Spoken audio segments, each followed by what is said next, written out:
Kharn the Betrayer is a member of the World Eaters Traitor Legion of Chaos Space Marines and the greatest mortal champion of the blood god Kharn in the galaxy. He currently leads his own World Eaters warband called the Butcher Horde. Second only to the World Eaters Demon Primarch Angron in aggression and bloodlust, Kharn has lived a life of murder and betrayal, the blood spilt and skulls collected for his Patreon beyond counting. In battle, Kharn is always with the fighting at the thickest, wielding his heavy chain axe Gorechild, which along with its twin Gorefather was wielded by Angron during the Horus Heresy. Rimmed with the unbreakable teeth of a Mika dragon, this fell weapon continually rises and falls as it severs heads and claims skulls.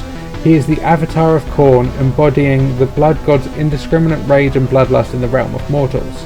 Like his World Eater comrades, he emerged from the gruesome psychosurgery experiments of Angron, having underwent ritual lobotomization with the implantation of the Butcher's nails, cranial implants, with all sense of fear and danger removed so that the rush he experienced in combat was greatly enhanced. His love of murder was so great that Kharn actually had an ancient death counter installed in his helmet which registers the number of kills he has made in the helm's eye lenses. Come build, collect and play. Check out your local Warhammer store for more.